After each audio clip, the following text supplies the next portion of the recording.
Hey everyone, you're listening to the Simple Electronics podcast. I'm your host, Simple Electronics, and with me I have a very special guest today. I have Andrea from Arduino. How are you? Thanks. How are you? I'm going well. That's good. I'm doing well as well. A little bit of a time difference between us. You're all the way over in Europe. Yeah, currently I'm based in Italy, so yes, there's a little bit of offset zone. What's the weather like in Italy these days? Oh, it's winter time, so temperature -3-4 degrees Celsius. So yeah, that's normal stuff. Not so bad, let's say. Yeah, us too. It's pretty mild here. It finally got down to -15 last night and the day before, but other than that, it was like hovering between -2 and +3. Oh, okay, that's almost the same here. Yeah, there we go. But typically, I mean, here it'll get quite a bit colder. So basically, it's going to be time to start our weather station projects here in Canada. That's for sure, because the temperature these days have been kind of unprecedented. It's been very mild. Oh, cool. Yeah. Then the weather projects, it's always something that I like. So seeing the temperature range, seeing the trends and whatever, it's always something magic for me. So any kind of weather project I like so much. And we will definitely get into that this episode. But first, for the listeners, can you just introduce yourself and tell us a little bit about you and what you do, please? Yes, sure. Thanks for asking. So my role is head of the business unit dedicated for professional in Arduino. So basically, we provide to the customers, in this case for companies, the way to leverage our hardware and our services into their business. So my daily job is to help companies to find a perfect solution for their needs, and not only for internal usage, but also in case of system integrators or companies that doing stuff for other, in some way advice, which could be the perfect solution in terms of hardware, in terms of cloud, in terms of connectivity that we can provide in a sort of end-to-end partner. That's super interesting. I really want to dive in there, but you have to tell me, because I don't know too much about the Arduino world. Now, if we go on arduino.cc and we take a look at the development boards, are these the kinds of products that you're dealing with the pros, or are they mostly chip level customers? Well, Arduino, I can tell you a little bit of a story. Arduino started in 2005 and was basically was invented because in Institute of Ivrea of Design, there were designers that need to create something with the objects, and at that time with dealing with electronics was painful, and so for them was really hard, to create something with the object. So that's why our founders created this board that basically it's some kind of Swiss knife, for creating this kind of objects and create some kind of experience around that. So we started with the Uno, that is probably the most known Arduino board in the world, and then we continue to provide different kind of boards for different kind of usage, but basically providing the same experience. So Arduino was born for making enabling anyone to innovate by making complex technologies but simple to use. So this is basically our mantra, that it's we continue, to create products with this in mind. And so we started, we continue to create boards like as I said, the Arduino Uno was the one. Then we had the Mega, the Nano, the Micro, and so at some point we saw that this kind of movement exploded. So the maker movement had a real expansion. And at some point, we saw that not only makers, not only designers, but also schools start to work with that. So teaching was the second big step for Arduino. So that's why we started to create educational products. And for that, the idea was to create some kind of experience, especially made for schools, and then for teachers, but at the end create some kind of experience that was useful to be used in a classroom environment. And then finally, as year over year, we grow a lot. Our users grow a lot, and at some point also companies started to use, because it was really also for the companies was really interesting, the fact that they can start to think about a new product, start to prototype with the board in a very easy way. But at some point, that starting from the development or prototyping board and going to production, it changes a little bit. So that's why companies asked for a more professional boards, so some more professional products.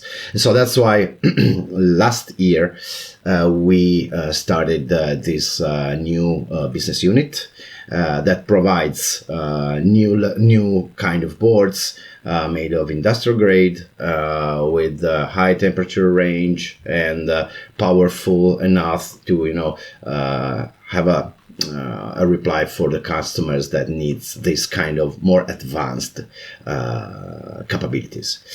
And so in terms of numbers, just to give you a little bit of idea, and right now the Arduino community, as I said, we started in 2005, and right now we have roughly 33 millions of people that every year come to our website. Our IDE is downloaded more than 40 millions every year, and we have more than 1 million of active users on our Arduino forum. So imagine this kind of footprint in this different markets. So we have 3 business units. Right now we have the maker business unit, we have the education business unit, and then we have the pro business unit. And you're the head of the pro business unit, correct? Yes, exactly. Yeah. So I just want the listeners to be cognizant of one thing, because when I say Arduino on my YouTube channel, I'm typically referring to the physical goods, the boards, the microcontrollers, the prototyping. But Arduino is more than that. Arduino, as you said, the IDE has been downloaded, what do you say, 40 million times per year? Yes, exactly. Yeah, I'm bad with numbers, so sometimes you'll have to remind me. But so the IDE is a big deal. The forums is a big deal. All these things conspire together to make it an accessible sort of thing. It's no longer like Arduino is not a board. And that's just what I want to make sure the audience understands, that Arduino is more than a board. It's an ecosystem. And if people have ever looked into alternatives to the Raspberry Pi, for example, and came up with the Orange Pi, it's a Chinese, it's not even a clone, it's a completely different thing, but it's a single board computer. You can use that as a Raspberry Pi, but the thing about the Raspberry Pi is it's got community support, it's got documentation, it's got design files, it's got all sorts of things. And I would say that's the same thing with Arduino. If you get An Arduino, you get the community, you get the IDE, you get the libraries, you got user submitted content. Am I about right when I talk about Arduino like this? Yeah, exactly. You're right. So we are a community-based company because we pioneered this movement, but right now the community is really huge. And just to give you some other numbers, we have more than 4,000 officially reported libraries. So it means that almost every sensor that is in the wild, that is in the market, has an Arduino library for use it. And this is something that it's thanks to our community, that it's incredible, and we love a lot because when you buy an Arduino, as you said, you not only buy a piece of hardware, but you buy you can enter into this huge community. Yeah, and I completely agree. And I will say, if it wasn't for Arduino and the maker movement itself, I wouldn't have a YouTube channel. I decided to start my road in learning microcontrollers, not in PIC and not in not in ST microcontrollers. I decided to go with Arduino, and I think accessibility was why, because it just seemed like there was so much example code, so many people working into it, that I could basically find my way around if I got into programming trouble. So I really appreciate the community aspect of Arduino. What would you say, because the maker movement exploded sort of alongside Arduino, but what would you say Arduino the company and Arduino the products, what would you say they did for the maker movement? Would you say that they have helped it along? Would you say that they have pushed it further? What would you say? But if you think about Arduino, as a community, it's nice because we are always pushed by the community. We want to, in some way make the community happy with our products, with our services, and we learn a lot from the community. So it's quite strange also sometimes when I talk about Arduino, it happens that it's strange for the people that are hearing this kind of company that it's made. Basically, we are in Arduino, we are more or less 120 people that are, I would say official Arduino, but we are, the Arduino community, it's really, again, huge. We are so many people, and what the community does, it's extraordinary help because they always push us, to create stuff, to create things, to support, and the community. It's a real strange thing, and it's nice because they always ask you, to improve things, and they help into this kind of improvement. So it's some way both giving and receive. So it's really I don't know how to explain. It's really nice. It's really good. Absolutely. So what role would you say Arduino had in the maker movement? Yeah, basically, the makers, it was the first market for us when we started, and then we continued to take care of this market because it's really important for us, and so in some way, as I said, we contribute to create. And then if you think about the first 3D printers, were based on Arduino board. If you think about the drone, The first one was equipped with an Arduino board inside. If you think about the software regarding also the drones, was made around an Arduino board. So we started the makers community, and then we continue to add stuff to that word in order to let the people innovate without asking permission. That it's something that it's beyond products, that it's beyond software, that it's beyond hardware. It's it's real. How can I say? A really way of thinking, right? So if you think that you want to create your own weather station, we talked about before.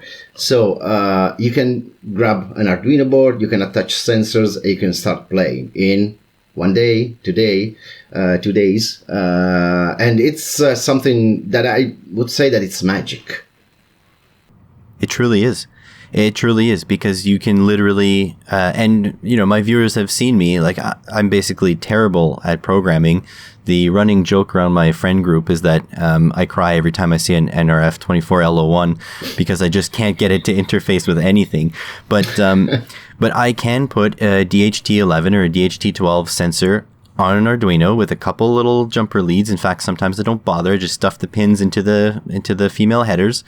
And with a library and the Arduino IDE and an Uno, I get it going in 20 minutes. We're logging in 20 minutes. So it's that kind of accessibility that people like me require, because if I even had to try to learn how to program a PIC micro, like at the moment, I still don't know how to do it. I have PIC micros, I'm going to learn it, but it's not as simple as booting up the IDE, plugging into an Uno, and uploading code. It's not that easy. Yeah, exactly. Absolutely. So here comes maybe a little contentious question. But what do you personally, or Arduino as a company, I'm not sure in what capacity you can answer this question, what are your views on counterfeit boards? So ones that are manufactured elsewhere and they have the Arduino branding on it, and versus clone boards which do not have any Arduino branding anywhere, versus the genuine Arduino product? Well, that's a good question. Thanks for asking. Of course, as you know, we are open source. We open source the hardware, and this was one of the key of the success. And at the same time, we open sourced the software. And again, it was one of the key things that made the Arduino project a successful project. So we encouraged people, also to experiment on that side. What we want to do is to, keep the genuinity of the Arduino products by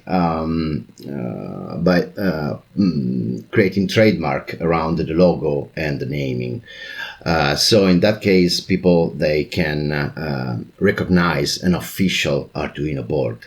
So in terms of counterfeiting, we are fighting against, because we are encouraging legit people, legit product to be on the market. So when it comes to clones, but at the same time we fight against the companies or people that runs their business on our logo and on our trademarks.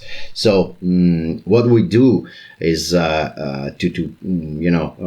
have a legal department that scans the web for counterfeited products, and we fight against them. But at the same time, we release the schematics, we release the source code for the software, and so in that way we encourage people again to improve the products that we make. Okay, so I mean, I don't think it's anybody's disagreeing that a counterfeit product is not okay, because Arduino has the trademark and they have the logo, and you don't want anybody buying a board that is an Arduino that didn't come from Arduino itself. That makes all the sense in the world. But how about the sale of clone boards, where they're not Arduino, they are an Atmel microcontroller on a board which is Uno compatible? What's the thought on that? Well, as I said, with the open source license, you are free to create your own product based on the most used one is the 328, the Atmel 328 that you can see on the Uno, and this is one of the most used microcontroller for creating new boards around that. Then we have the second one is the Mega, so the Atmel 2560. That is the other one. So consider that for every Arduino original board, there's 7 clones out there. So this is just to give you a number. And in that case, we encourage people to buy genuine product. But because of course we are a company, so at the end of the month we have to pay bills, right? So of course we encourage people to buy genuine products, but just because you with this product you support the community. So at the same time, but of course if you want to buy a clone, there's nothing against that. One thing that you have to remind is that if you buy an Arduino project, Arduino, a genuine product, you support the community. And I think that's important to mention as well, because supporting the community should lead to community developments, right? Like I guess you guys design new boards with the funding that comes from selling boards, I assume. Absolutely. And then if you consider that the IDE is freely available, and the same in that case, we found the entire team just with selling the boards. So if you had a beginner listening to this podcast, and they're just going on your website, arduino.cc, heading to the shop, what would you recommend a beginner start with? Do you have something, a preferred board that someone new should pick up? If you're a total beginner, probably the most interesting product is the Arduino Starter Kit. The Arduino Starter Kit is one of the most bestseller in our products because it contains everything that you need for starting. But not only on the electronics, but also on programming, because there are many starter kits out in the market. Our own, that is 8 years old right now, something like that. It has a book with a lot of tutorials that covers not only the electronic side. So with this tutorial, you can learn how connect, or what is a resistor, what is a LED, how to connect, and so it covers not only the electronic part, but also the programming side of the product. So you can also learn about the Arduino language, that it's mainly C derived language, and so you can learn step by step both on the electronic side and both on the software side, so the programming language. And so so you can proceed with the learning curve that it's that was intended to be really easy for beginners. So you start with the simple things and you go through the tutorials. If I'm not wrong, we have 17 tutorials in the book that you can start experiment and create nice things. So at the end, you can decide which could be the next step. So in that case, you can start by probably just the board and then touching different sensors. And so in that case, you have plenty of opportunities, because you can start with the Uno that is contained into the starter kit. You can buy the Mega that it's more capable in terms of pins. You can go into the MKR series that are connected boards, so you can start to work with the IoT connected side. You can try our cloud. So there's a full range of opportunities that you can follow if you want to continue to stay within the Arduino world. And in that case, we provide really different ways of continuing by adding different kind of connectivities. So if you want to experiment with Wi-Fi, with Bluetooth, but not only this, normal connectivities, but we have narrowband, we have LoRa, we have Sigfox. So every kind of connectivity is provided with an Arduino board. So there's plenty of opportunities, that people can start. So the beginner is my suggestion is to start with the starter kit. And that has the Uno form factor Arduino in it. There's a Uno board inside it. That makes sense. And I feel like the Uno is also important to mention that it has the most shields available for it. There's shields for every Arduino product, but I find the Uno is the one that you'll find the most shields for, at least in my opinion. Yes, absolutely, because it was the first one, so people started to tinkering around that. Companies created shields around that. So if I'm not wrong, there are more than 500 shields in the market, more or less. That's so many shields. What do you find that your Pro clients are using? Are they using like the 328Ps? Are they using the 2560s? What are you seeing more on that end? The customers actually, they are more keen to use the MKR series board. And then of course the latest board that we released, so the Portenta families.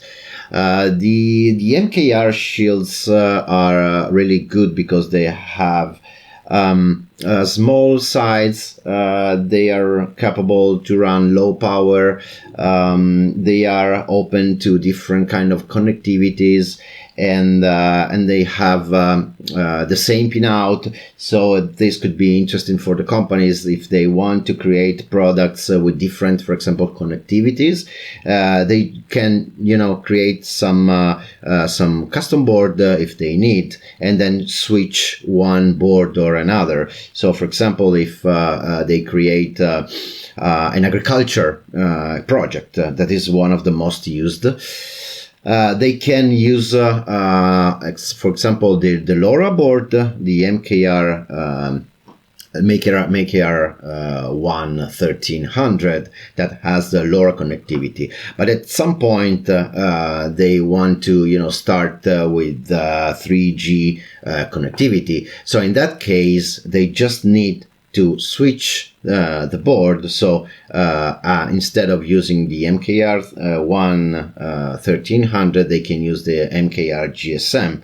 So in that case, they just change a little piece of software that handles the connection, and they are good to go for adding this connection. So probably the most used boards are the MKR, and then for more professional people, as I said, we launched the Portenta H7. That it's a new way of thinking about Arduino products, because it has a real powerful microcontroller, and it has high temperature range, industrial grade hardware components. So in that case, they can move up and open, for example, in AI and machine learning world, their product. Yeah, basically I guess the 328P that's on the Arduino Uno is a, I don't want to get this wrong, 16-bit, 8-bit, 8-bit, 16 megahertz. That's what it is, right? Exactly. Processor with quite a bit of I/O, but not theoretically that much. So I'm guessing that's why the MKR series exists, to have a lot more processing power, a lot more I/O, and a lot more versatility, I guess, for driving different things.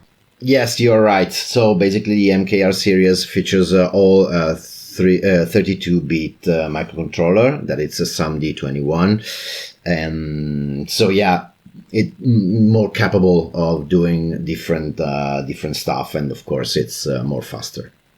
Is this a response to Espressive?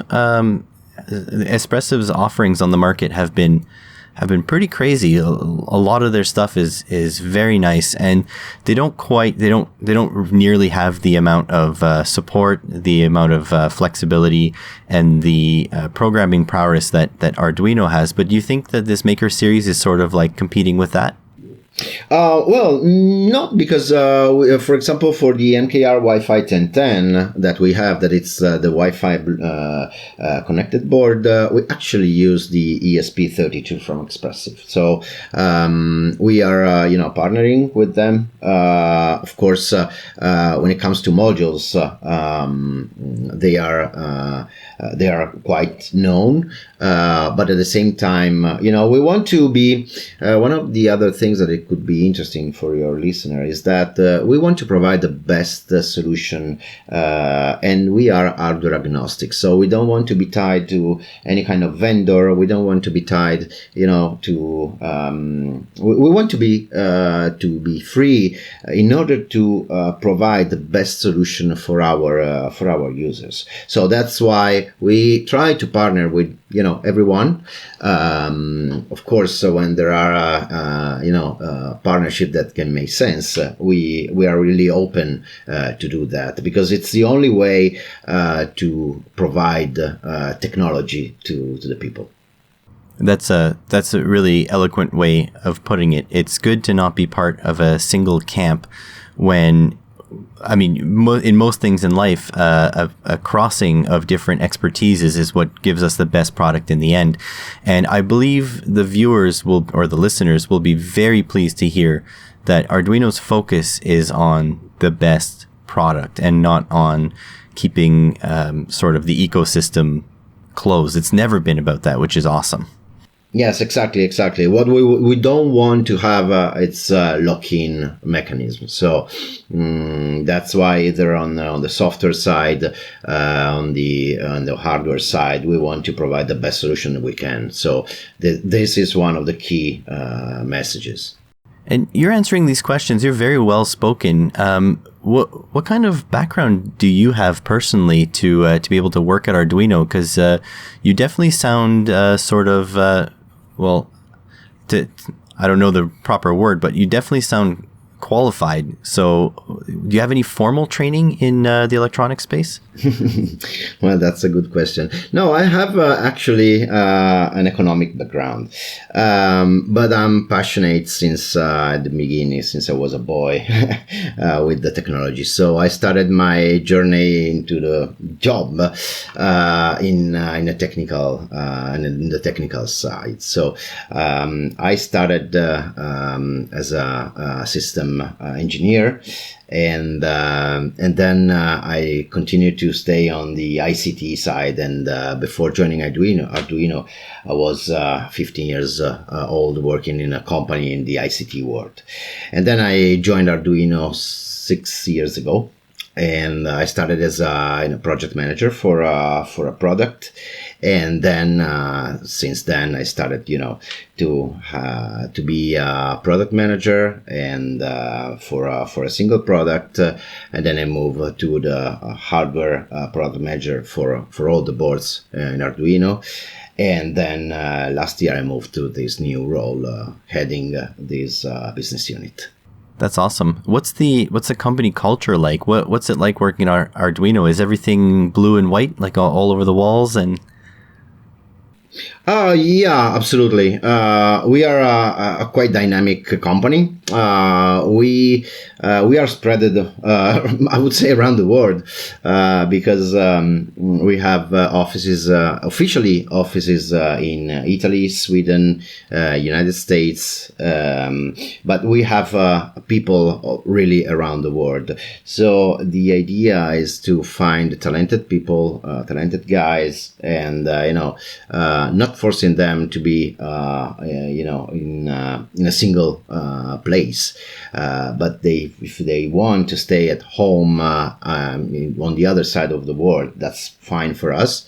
We don't have any kind of restriction on that, and so smart working, smart people, it's something that we are used to be. So, for example, we, of course, as many of you, all of you, were hit by the COVID-19 pandemic situation, and our structure was already ready for working at home in a smart way. So we actually, apart from not going at the office, everything was the same. So we were already used to work at home without any kind of limitation. And so this was really useful because we didn't have to change our behavior. My team is really spread around the world. I'm currently based in Italy, in Turin, but I don't have anyone here in Turin. So the people is spread around the world. So for me, when we decided, for safety reasons, of course, to close the offices, nothing changed for me. Well, that's good to hear that at least you want to think that tech companies would be ready for anything that's being thrown their way, and we've seen time and time again that that's not true for all the tech companies. And I'm really glad to see that Arduino as a company was flexible enough to take this in stride and not miss too much productivity. I'm sure there's a lot of people that depend on Arduino services and Arduino boards to keep themselves afloat. So I'm glad to see that a company is able to be flexible like that. Yes, absolutely. Since the beginning. So we didn't change our way of working. Of course, the production should be up and running 100%. So in that case, this is another key message is 100% of the boards are made in Italy, and so we managed to keep the people working on a safe side inside our manufacturing plants. And so just few days of adapting the things needed for creating a safe environment for all the people working in, and then we continued to create products and manufacturing. That's great. You may not be able to answer this, and that's totally fine because I'm putting you on the spot. But do you think there's any really cool stuff coming out from Arduino in 2021? Is there any plans for any big news or anything like that? Well, yes, definitely yes. Definitely yes, in different sides, in hardware. We will continue to release products inside the Portenta family. So we expect something in the near future. We are actually actively working into some kind of in some vertical areas like agriculture and industrial automation. So again, you will see in the next quarter new products. We are working very hard on the software side too. So probably you are not aware, but I really strongly encourage you to see what we've done with our CLI, the command line interface. That it's a really nice tool and powerful tool, and this will be added. We will add features to that. We are working on the IDE. So there's absolutely a lot of things. We launched in the Vision Shield for the Portenta, and we will be able to release other versions that right now is based on Ethernet connectivity, but we will add also other connectivities. So yeah, absolutely, there's a lot of things that we will release during this year. So you see, people, if you buy genuine, this is what you're helping to accomplish, getting sort of new products out to the market. And I mean, I run my YouTube channel on the premise that you don't need a big budget to do electronics. Electronics is actually cheaper today, I would say, than it ever has been, aside from the shipping regulations due to COVID. But I encourage my viewers typically to buy at least one genuine Arduino, and then you can get a bunch of clones to experiment on, so you don't blow up your fancy Arduino doing experiments. Because beginners, we often plug things in backwards, and I would much rather fry a $5 clone than a $30 or $40 Arduino. Yes, absolutely. That's totally fine. Of course. But yeah, consider that when you buy an Arduino genuine product, you really support us, not only to pay the bill at the end of the month, but supporting community, creating cool stuff, release freely. So this is really important for us. Excellent. And so what if these new people that are listening now, they buy your starter kit or a clone, and they develop a product, something that hasn't existed yet, and they take their Arduino Uno and they sort of integrate that into a commercial product. Is there anything they need to know? Anything you should warn them about, caution them about? Anything that they could end up in either legal trouble or other kinds of issues with that? No, absolutely not. If you create a product around our hardware, so you plug, for example, an MKR board into a commercial product, unless you don't touch anything in terms of hardware, so you just create the board, the companion board or the carrier board or the shield, and you plug it into the Arduino board, there's no problem. So you can do it without asking any kind of permission. That's really fascinating. So, because I think some people do buy or get into microcontrollers with the goal of creating a product, and I think it's really important for them to know that that there is no problem in doing that with Arduino products. You get the product, you prototype, you transfer that prototype into a product, and you can just start selling it like that, if that's what I understood from that. Yes, exactly. On the software side, you have to keep in mind that we are open source, so our license, depending on the kind of license, depending on the library, because as I said, this is a community-driven work. So every kind of library has its own license. But at least if you respect all the libraries or the licenses that are generally speaking MIT or GPL or Apache, it really depends. So you just have to keep in mind that every kind of license has its own rules. But apart from that, on the hardware side, you don't have to doing anything. You can just plug the board, create your products, and start selling. That's awesome. And what if you put on the side of your product that your product was powered by Arduino? Is that okay too?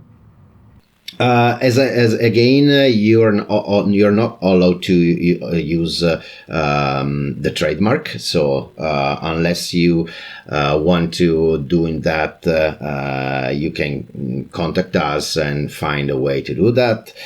Because of course, if you use the logo, it could be a trouble. But at the same time, if you want to create this kind of stuff, we have also some kind of partnership available. So we have the works with Arduino program that in that way help people to create products and agree on the usage of trademarks and logos. So we are open to discuss for this kind of projects. Awesome. Yeah, I think that's the big fear is not knowing where the line sits, because I think a reasonable person could sit down and think, well, yeah, I didn't write this library, so I might have to go check the library and whatever. But using terms like, powered by or this inside, like that's a little bit more gray, and I'm glad you cleared it up. And I'm also glad that there are sections of Arduino for dealing with people who want to have partnerships or something and discuss this. This is I think these are the questions that people wouldn't even think to look up until it's too late, right? And obviously, being in a legal battle is not fun when you designed a product, right? When you've already invested into it, buying a certain amount of units. So it's really good to hear that there's a sort of a guideline that you can follow, which is good. Yes, absolutely. Because again, our commitment is to let the people create, let the company create. So we want to help them. So it's really just a matter of asking before, so they can be sure to do the proper steps and to do the proper things in order not to break any kind of rules. So apart from that, there's we are really open to talk with the people. That's really awesome. I was a little bit worried that this interview might become a little bit corporate, like a little bit like you'd have talking points and that you'd stick to talking points. But I'm really glad to see that your words have meaning. When you say community is important, that boiled all the way down to even the way this interview is going. You're not giving me, pre-written responses, and what you're telling me is not sounding like corporatism. It really just sounds like you're some guy that works at Arduino, and you're interested in this stuff, and you're just answering my questions honestly. I really appreciate that I can actually get a hold of somebody, and it doesn't sound like your speech is being molded by the company. I really appreciate the openness in that. This is fantastic for me, because I was concerned that some companies might take the podcast as an opportunity to advertise their product, which I don't feel is going on here at all, which is great. I just want to thank you for that. Oh, well, no problem. But you have to think that, again, what you call the company culture is also this. First of all, we are passionate about Arduino. So we are Arduino users. I'm actually Arduino user. I have a bunch of boards on my desk, and I like in my spare time in the night, to create stuff, because I'm really passionate about technology. I'm really passionate about Arduino. You have to do that. You have to be passionate about Arduino if you want to work with us, and because it's the first thing. Otherwise, you will not be really successful. First of all, you have to be really prepared to be opinionated. You have to be prepared, to talk with the people, get advice. So first one will be you have to be open to hear. I'm always open to hear. I love to hear feedbacks. I love to hear anything around the product, anything around the company. At the same time, I would like to be really transparent. So, and probably this is the best way to keep a safe, keep a health environment, and transmit in this way how we are passionate about Arduino. Yeah, and it obviously comes through, which is fantastic. But you've made the mistake of saying that you're an enthusiast as well. So now you're going to have to let me know one of your projects that you're really proud of. Can you describe it for the listeners? Just any one that you're proud of. Oh, that's a good question. Well, I would say that the last one that I'm working on, that I'm really, that would be really nice. It's by using the Portenta H7 plus the Vision Shield that adds the vision of the word, and I'm working on a project to detect if there's a defective thing in a product. So basically, I'm joking because there's a lot of things that can be done, but sometimes it's different and it's difficult to find some ideas. So I like to experiment, and so this is the latest one. But I created, of course, a weather station that it's one of the more probably 3 or 4 different ways of these weather stations. I love to play with the motors, so rovers, and I plan to modify my Roomba to add some more, things to expand the capabilities of the Roomba. So I was interested in doing stuff like indoor tracking of the Roomba, and I bought a bunch of ultra sensor, distance sensors, and I'm trying to experiment that. That's awesome. I could be reaching here because he's not often found by electronics makers, but do you know of a creator called Michael Reeves on YouTube? Oh, no. And that's fine because a lot of people don't know him, but he's done some Roomba modifications. But his shtick is that he makes terrible modifications almost by purpose. So he had a modification to a Roomba where he added 3 quad copper, actually they're EDF RC ducted fan motors to the Roomba, and so when it was done a room, he would be able to fly it up the stairs and it would land on the second floor, and then it would clean the second floor. And then I guess he found it worked too well, so he made an even worse mod. He programmed it to yell swear words when it hit a wall. That's awesome. Yeah, but this is the thing. You saying that you're modifying a Roomba brings up there's all sorts of people who do all sorts of things. I'm not sure if I think he did specifically use an Uno for the swearing robot, but I mean the possibilities are endless, which is fantastic. Yeah, I just need to learn the NRF24L01, and then I can finally make. Basically, I want to log the temperature of the different floors in my house because my house is poorly insulated.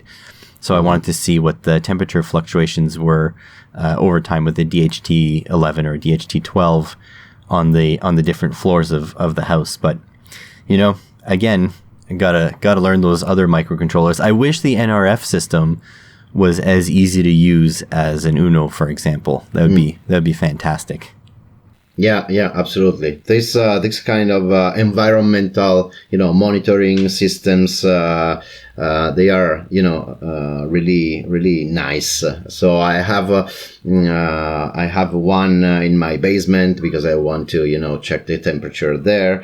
That communicates through LoRa, connectivity, and so yeah, that kind of things are really, really interesting and fun.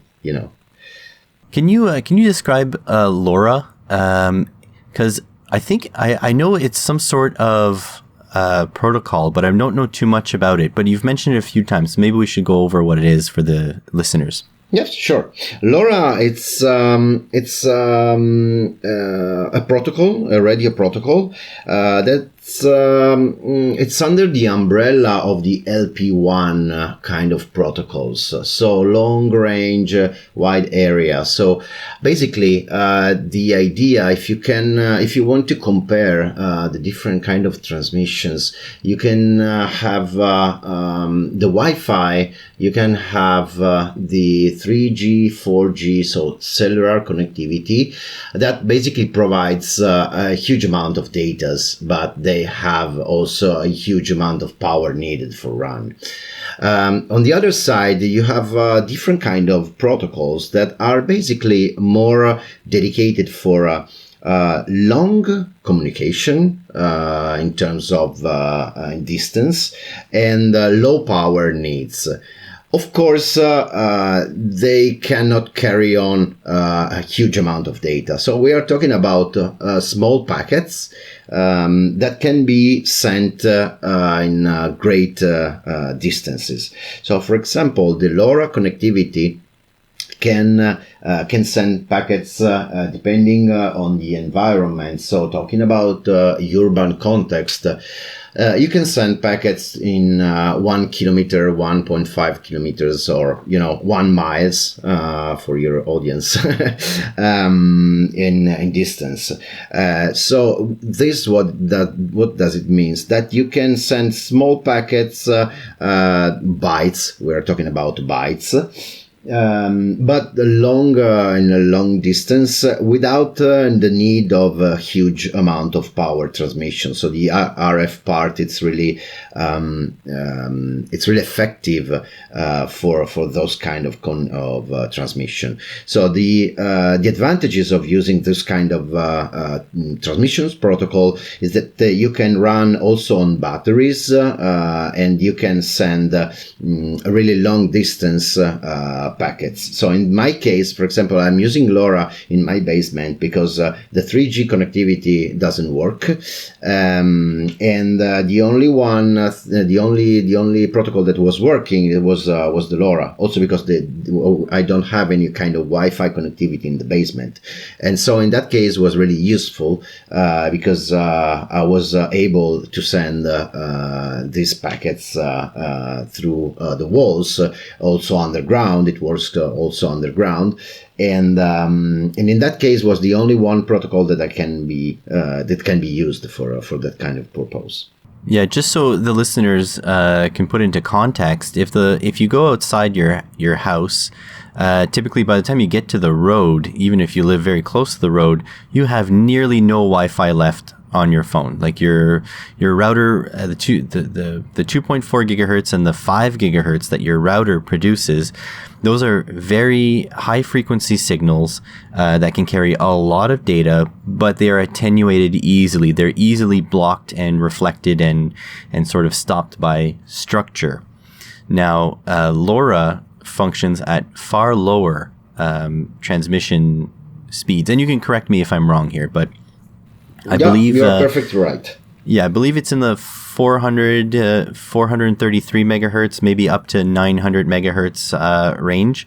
So far lower. That means the wavelength is far longer, which means it penetrates objects a lot better and it goes further for the same amount of power. But if you think about the waveform, you've got the 2.4 gigahertz is 2.4 billion peaks per second. I believe that's what it means. And you got 433 megahertz, that's 433 million peaks per second. So the data transmission rate is far lower. So it goes further for the same amount of power, but it cannot carry as much data because those peaks are spread much further apart. I think that's the gist of it. Yeah, perfect. You explain it better than me. Yeah. Excellent. Good to know that I got it right, because that's I think that's my automotive background though, because most car remote controls run in the LoRa range, like 433 to 900-ish megahertz, depends on the frequency. Same as a garage door opener, basically. Yeah, exactly. Depending on the country, because each country has its own regulation, but basically, yes, it's 433 and 915, 868 in Europe. So it really depends on the country too. Yeah, for sure.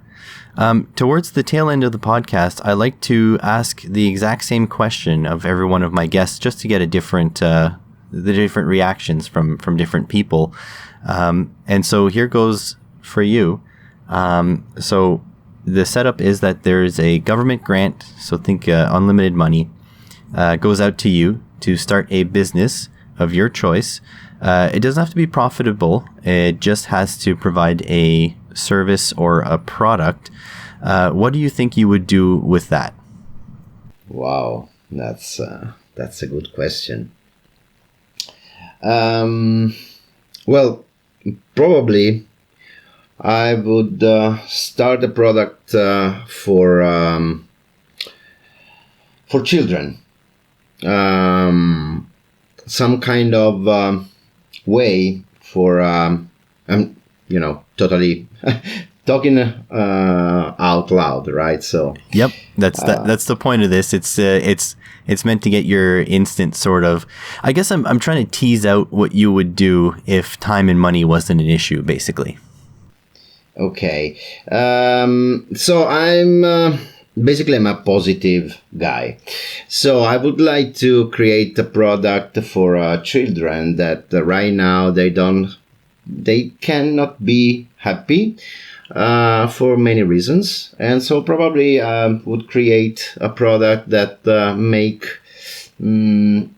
children happy. Yeah, I mean that's a brilliant plan. For sure. Everybody likes happy children. Yeah. Would it be, and you don't know what specifically it would be, would just be something that would make them happy? Yeah, that's probably,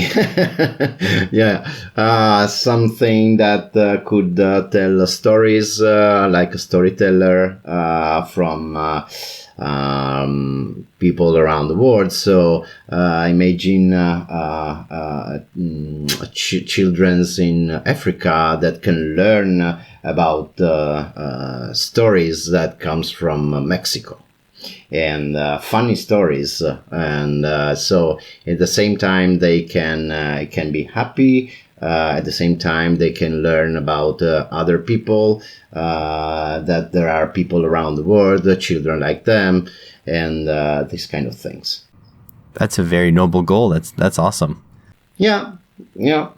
I really like, and so one of the other thing that come in my mind is that one of the proud things that Arduino can do is again make the children to create things. So it's one of the I don't know if you are aware about the maker fairs. Maker fairs are these kind of events that happens many times during the year, and they are almost based on the makers. And every time that I attend a maker fair, it's always really something that I'm really proud, because Arduino make possible for the children to create things, and you can imagine that really our mind it's only only limitation, because you can think about anything you can imagine, and you can do it. And so using an Arduino board to create something that can be helpful but created by children, it's something that it's really impressive. And I saw robotic arms created for handicapped people. I saw motors used by wheelchairs, and so it's really interesting. It's really fantastic. Absolutely. And I think I use Arduino a lot. I teach automotive mechanics as a profession. I've been a mechanic for over 15 years now. And I use the Arduino as the default example that if something can be controlled electronically, you can control it using Arduino, because I think there's a lot of mysticism behind how electronics function, and especially in modern cars, for example. But I think a base knowledge in microcontrollers shows you that the world. I'm gonna say this might be controversial. The world is a bit more boring than you thought. Like as soon as you start understanding how microcontrollers work and how you can start controlling them, a lot of the mystery on the things that happen all around us vanishes. Mind you, there's really clever code behind certain things. I'm not trying to diminish that, but understanding that it all boils down to the flipping of zeros and ones, logic gates, and stuff like that really demystifies a lot of the stuff around us. And I think when kids go to maker fairs and get their eyes opened to the possibilities that the things you see in the store, you don't need to be a $1 billion company to make one or to have one or to work on one. You could literally make it out of, you can make an Arduino controlled robot arm out of popsicle sticks, hot glue, and a couple servos. I think that demystifying of the concept is very important for young kids, because I think that's what inspires them to go off and pursue these things. And I don't know if you agree, but at least this is my perspective on it. The demystifying is an important part of it. Yes, absolutely. Absolutely. You are totally right. So seeing kids playing around the electronics, but the electronic side at some point becomes, a side thing, because it's the idea, the most important thing, and letting people, to use the electronics, but it's not the goal of, of the project, use electronics. The goal is the idea. So letting people, to use this kind of electronics in a manner that they can do stuff, innovate, create ideas and whatever. But they have a goal, and the electronic is a help. It's not a blocker, right? So in that case, it's really fantastic to see how they use it. Yeah. Would you ever consider some sort of Arduino product aimed at very young kids, like 3 and 4 years old? Maybe something with mechanical switches driving things instead of having them plug into a computer and write code? Yes, we are always we have different products, but yes, we start to with the coding experience. So basically, we have tools, we have products that are around the coding. Of course, coding is it's a little bit higher when it comes to the age. But yes, we are thinking about that, but it's not easy, because it's a combination of gaming and it's a combination of electronics. So this is probably the most difficult thing, right? So because there's some kind of ideas that have to be you have to be prepared, and creating such kind of products. It's interesting. We are thinking about, but right now we don't have any Arduino products in that side. Yeah, I was just thinking, because I use mechanical switches to demystify Arduino even to my viewers. So I was driving stepper motors, for example, with mechanical switches. So I went over my code, and the code for a stepper motor is just pulling lines high or pulling lines low in a certain order. So then I was emulating it with mechanical switches and making the motors step. And I think for people who don't understand code, which is I sympathize with, because code is not obvious. Especially C, I find, is a little bit difficult to read if you're not proficient in code. I find that kind of, so I use mechanical switches to just show the highs and lows. And I believe that having some sort of board with mechanical switches and maybe a motor driver and a little fan or something would probably be a good way to introduce electronics to younger, like much younger kids, and maybe even a switch to flip between, PWM and then turning a potentiometer versus flipping it to the, logic high-low. Just I guess spitballing live here on the podcast, basically. Yeah, that's it makes a lot of sense. Yes, of course, programming is a little bit step, farther or beyond the initial steps. So having something that could be really easy, like pushing a button or switching something that lights up an LED or whatever it is to show up how the things are moving. So the electricity probably it's concept that it's more easier to be understood from for younger people. Oh yeah, for sure. Do you have anything that you would like to tell the audience? Anything, maybe words of encouragement or maybe suggestions for beginner makers or people who aren't quite experts at microcontrollers? Do you have anything you'd like to say to them? Well, for the beginners, I would say that don't think too much. And start to experiment. So don't be shy. Don't have the fear to fail in something. Because the most important thing is to continue to try and continue to experiment. So this is the only way to go further and to create, to learn. So don't be shy, don't be fear to fail. And for the more experienced user, try out our boards, of course, because I think that we are doing a lot of good stuff out there.